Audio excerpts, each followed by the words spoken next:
G'day folks, welcome to another edition in Real Estate Experts. As always, I'm your host Glenn Twiddle, bringing you leading authors and experts from around the country and around the world in order to help you, the home seller, get top dollar for your property if you're selling, advice on if you're wanting to build wealth through property and building a portfolio, all things about this minefield that is the real estate industry here in Australia. And I'm here honoured to be bringing you one of the eastern suburbs of Melbourne's top agents, but more importantly, a negotiator, a hired gun consultant. Literally, the list of his success stories and what he does well for his people is a mile long, so I'm honoured to be picking his brain, talking about none other than Kevin Phan. Mate, thanks for coming and hanging out, bud. Thank you, Glenn, for your time. All right, so the first question I wanted to ask you was around so many agents across the country can talk the talk. In fact, every agent, if you ask them, why should I sell a property with you, would have a similar answer. I'm a great negotiator and I can get the job done and all of that.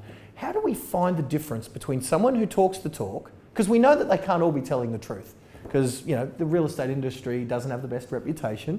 So how do we find the difference between someone who talks the talk and someone like yourself, mate, who's got a track record a mile long of helping people? How do we find the Kevin Phan of our area, wherever we are in Australia, as opposed to just the guy who are all lip service? Thanks, Glenn, for the question. I've been told all the time that all agents are the same, and it is not true, because there are two very different groups of agents. One represents the majority of the agents out there who can get a job done for you, and then another group which is so many men and women working so hard every single day, putting their effort, putting their dedication to get the best possible result for their clients. Okay, so if I'm an outside observer and I come to your open house and one of your competitors, maybe one of your competitors or someone in another area is the first type of agent who just doesn't care, and yourself, what are some of the differences I would see at the open house that would say, hey, I'm dealing with a pro here when I see yours?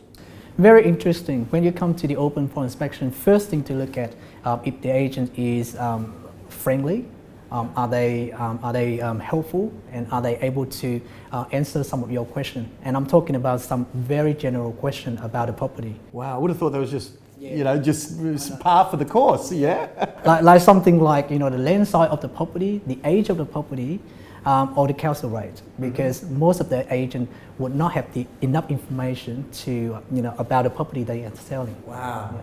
Yeah. I mean, it really does stagger me. It stuns me that that all agents don't know some of these, as you say, very simple facts about it. So, and what else can I be on the lookout? So we want to have a knowledgeable agent, again, that's got some great information, filling in our questions and some things like that, statistics. What else? What else should we be looking for? I would ask the agent if they have the buyer system in place. How do they communicate with their buyers? Mm-hmm. How quickly do they respond to the buyers' inquiries? Mm-hmm. Because buyers simply move on to the next property if the agent failed to keep in touch with them. Mm-hmm. Yeah. And the other things is I also looking at how well do they handle multiple offers. Multiple interests on the property to create high level of competition to get the best possible result. Yeah, I love it that that's how you do it. Instead of having a buyer and negotiating the seller down, you got lots of buyers pushing the price up. I love it. That's right. Yeah, nice. Yeah. Going back though to your follow-up, let me ask you about this, because I've heard a bunch of my viewers talking about how much or how little follow-up they get. Most of the time, I've heard that agents aren't following up at all. I've heard a lot of that. And then, but on rare occasions, agents are following up so much that they feel like they're stalking. They can't get rid of the agent, Where do you sit on how much follow-up is too little and how much is too much? It really depends on each buyer situation. If you feel like they are about to make a decision, you need to help them a bit more. Let's just say someone who already sold their home, who really need a place to move in the next 2 or 3 months, we usually follow them up and make sure that we find a good property for them. Okay, and what would be someone that you wouldn't follow up as much? Like who would you, because again, we want to, as a seller, I can assume, or I know I want my agent to be leaving no stone unturned. I want you to ask the question. So that buyer you're going to help a little bit more, and who might you maybe not follow up as much? We have the policy system that we follow all the buyers. Good. That's what I want. And make sure everyone are being assisted by our agents. Because very important that someone may be some buyers can come to you and they say they want something, but they might mean something else. So as the highly skilled agent, we understand how to help them, how to direct them into the right direction and assist them accordingly. Tell me about your marketing. Tell me about how, because I know I've seen at your open house, because of your marketing skill, that you seem to have more people coming to your properties than someone who doesn't market as well. Tell me about how important is marketing and what should be on the lookout for so that we know we've got a great marketer like yourself. I remember over 10 years ago when a buyer looking to buy, they simply just called in the office and or came into the office and described to you what they're looking to buy, and then you would make appointment and show the buyers all of the listing that you got. So I remember about 30% of our listing were not advertised, but still got sold. But technology has changed the industry a lot, which is at the moment buyers, they look online, they search online from their phone, and they more like making decisions. They have, they are in control and they make the decision which property that they want to have a look. So for that reason, if your property is not on the front page of major websites, you might not be, the property might not be seen by any. At all, yeah. I've heard people say that, if you're not on, like a plumber, if you put a plumber into Google, you don't go to page 5 of Google or page 50 of Google. It's got to be on the front page, or you don't call them. And it's the same with property, isn't it? Just be really visible, so those buyers see it kind of first. Yeah. Also, I would look at the overall marketing material from the agents. Are they quality marketing? Let's just say, is it quality enough to represent or to promote your property to some buyers out there, some emotional buyers? Because what I believe is poor marketing will attract bargain hunter. Yeah, absolutely. Yeah, and we certainly see that a well-presented property in the marketing attracts a higher price, because your negotiation, I've seen, I love the way you do it. It's like that negotiating starts when they see the quality of the marketing, because they're not going to put in low offers if it is pristinely and perfectly marketed.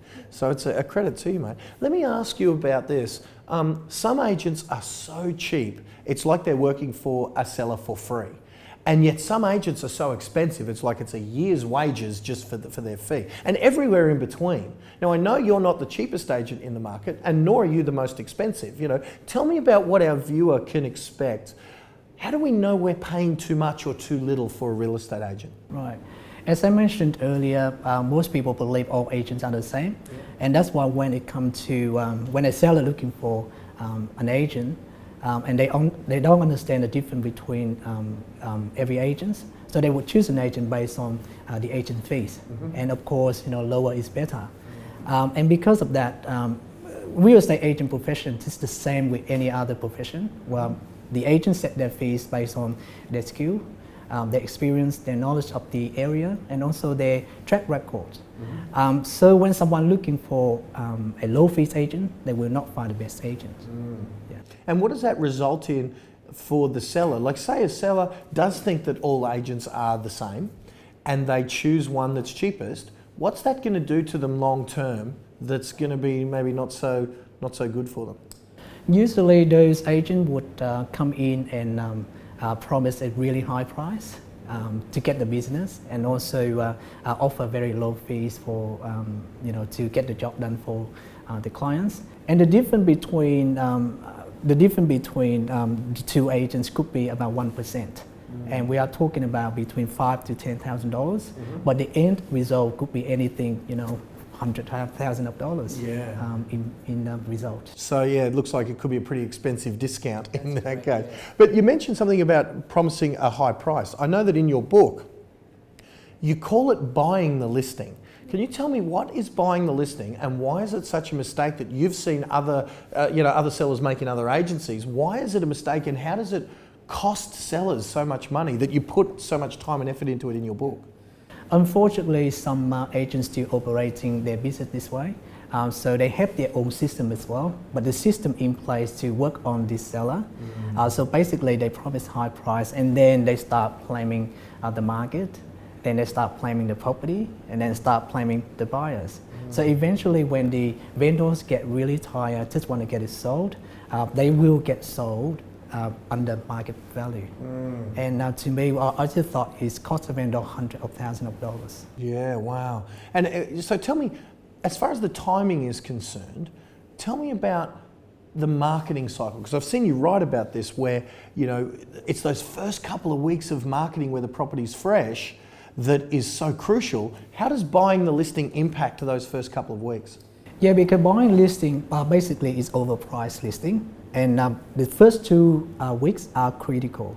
That's where all the buyers looking out there, and then because you're overpriced, so you still attract the buyers through, but then the buyer came through and said, no, this is not what I want. I would want more. Because based on the price that you advertise, I would want a bit more.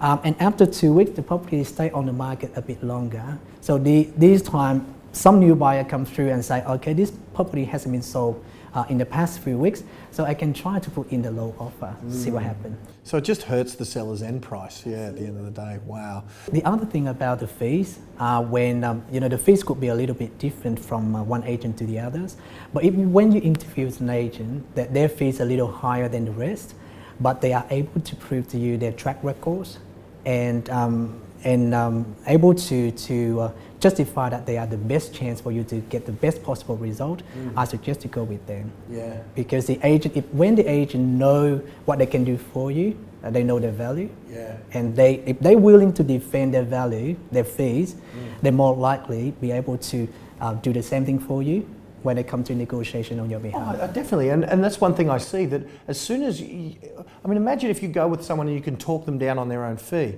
It's like me as the consumer, if I can out negotiate my agent, I'm employing you to be a negotiator, and I just beat you at negotiation. That's crazy. That's right. That's what I love about you, Kevin. You know, you're a great negotiator with your sellers, but that's because they're employing a great negotiator. Now, you mentioned proof, that this is going to prove that you're the one.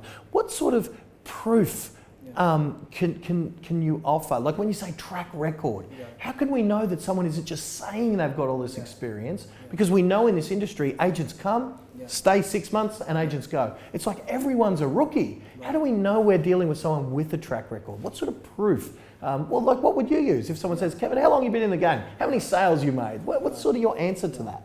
Well, the agent should be able to provide you the list of the past clients, willing to talk to the new client to say, okay, to share their experience, how they did the business with the agents. And myself, I got more than 500 past clients. There you go. So there you go. There's a list, 500. You pick one, call them ever. And that really is proof that you're willing to back yourself and say, look, don't worry about my lip service. Call any one of my people who've just done business with me and see what they say. I love that, mate. I love how it's an honour doing this show to meet agents that really do walk the talk like this. So tell me about your book. I mean, you wrote a book about common sense tips and strategies. You know, it's a very simple read, but you know, you've mentioned that some of these tips and strategies in there can really save home sellers tens of thousands of dollars, make them extra money and all that sort of stuff. Tell us about the writing of the book and what that's been like. Yeah, so selling is not about selling a property, 3-bedroom, 2-bathroom. Selling is more like you sell potential and also the lifestyle of the property. So from time to time, when we come into a property and the vendor asks us, okay, what can we do to make this home attractive to the buyers? We would recommend the vendor to repaint the whole house if we need to. You know, all those cosmetic things, it doesn't cost that much. So recently we've done a property, and before renovation, we came in, we get the vendor about $650 in terms of valuation for the house. And then after the vendor willing to fix up the home a little bit, decorate here and there, spend about $10,000. The valuation gone up to about $700,000. Wow. Yeah, and nice. Yeah, and at the auction we sold for $750,000. Yeah. Wow, so that small investment there, and that's the sort of thing you write about in your book, making these small, somewhat cosmetic changes can add up to 6 figures on the top of a property. So little thing always count. We also have you know, a lot of time that we come into the property, we help the vendors to decorate their homes, clean up the house and make it presentable, because buyer will pay more for the good presentation home. Absolutely. And these things don't have to cost hundreds of thousands. Sometimes they can cost a few hundred or a few $1,000s to cosmetically change it and tidy it up. Wow. I mean, I know these things sound like simple solutions and simple strategies, but are you seeing so often that common sense isn't common practice? Like people aren't doing these simple things? A lot of time that I've been told that the agents would just go in and say, no, don't do anything, don't even clean up, just sell as it is. And it would cost the vendor hundreds of thousands of dollars for the little thing that you can do to help them. So we talked about marketing before, and I love how you're innovative and you're on the cutting edge of so many new ideas about marketing. You talked about online and stuff. Tell us about how, what has video done to the sale of properties? Like, are your consumers wanting to see more of the property? And, you know, because you're doing these great videos now, and you're one of the agents that's leading the way in this area. Tell us about what video has done in the real estate market. Right, before I talk about a video, I would like to mention a little bit about when I first started in real estate. Yeah, please. When I first started my career in real estate, I remember we used a digital camera and to post the photo online. And there were a lot of bad images taken by the agents. And that's when the professional photography was introduced to the industry. And back then, a lot of people didn't believe in spending $100 for a nice photo because they believed the buyers had to go in and have a look anyway. But what I found is I took it on, I led the way. But the thing I found is really interesting. When a buyer came through our property, they already make the decision they love the property already. So it saved a lot of time and it speed up the whole process. So the same thing is happening for videos. I'm not talking about the video with a slideshow and music. I'm talking about the video that you make a film for the property. Yeah, I've seen the quality. It's like, well, they do look expensive because they look like a high production film, as you say. Are these things too expensive, or tell me a little bit about them? No, they're not expensive at all. Yeah, we're talking about a little investment on the marketing, and we understand marketing would make a difference, a big difference in the end result. So with a host leading the buyers through, so it's basically capture the emotional from the viewer, and it allows the buyers to inspect the properties online many times before they actually make a call and go out to do a final inspection. That's what we call. So, and of course the final inspection is where all the action happens, offers and sales and stuff. So it's great to see, and I'm so glad to see you leading the way, not only in your area, but across the country. So few agents are using that media well, and you're certainly an example of someone who is doing it well. So cool, mate. Now I'm going to get a bit cheeky here. Can I hit you up for a copy of your book to give to our viewers so they can kind of get an insight into some of those tips you've got? So that'll be all right? Of course. I would love to share those information, and hopefully it will help some viewers and some potential seller. Nice, mate. Thank you so much. So, folks, another edition of Real Estate Experts in the Can. If you're in the eastern suburbs of Melbourne, you make sure you touch base with Kevin. But anywhere in the country, grab a copy of Kevin's book because it'll certainly serve you well when you're considering transacting property. So, another edition of Real Estate Experts in the Can. As always, I'm your host, Glenn Twiddle, for Kevin Phan. Thanks for watching, and bye for now. From the very beginning, everything has been so smoothly. The people here are so friendly, so professional. It's made my life so much easier. The marketing campaign was so well thought through. I got a really good price for my house. That enabled me to purchase a better house than probably I would have ever dreamt of. Kevin and Linda and the whole team would always have a smile on their face. And that makes you happy. It makes the whole process pleasurable. What could have been a very stressful experience wasn't at the end of the day. We didn't really know what to expect from the sale of the house because it went to auction. But the house sold for probably $200,000 more than expected, which was just so fantastic that I could then go and buy a house knowing I had that extra money in my pocket. That helped. I had a great experience with Kevin. I feel like I picked the right man for the job. Trust on his judgment. I had my own thoughts, but in the end, I just felt that he knew what he was doing, and based on his advice, I just let him take charge, and got a really good result out of it. So I'm happy. We got over our reserve price, which I didn't expect it to be honest. So thanks for your hard work. Thanks to the team, and I highly recommend it if anyone's on the road selling. See Kevin.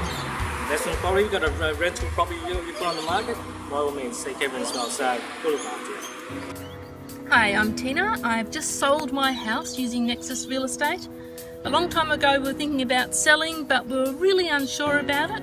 But when I first met Kevin and talked to him about the selling process, listened to his strategies for selling, it actually became clearer, and I became really confident that we could actually do something with their house at sale, and today proved the point. So thank you to Kevin and all of his team for the wonderful work and the great support. Good job.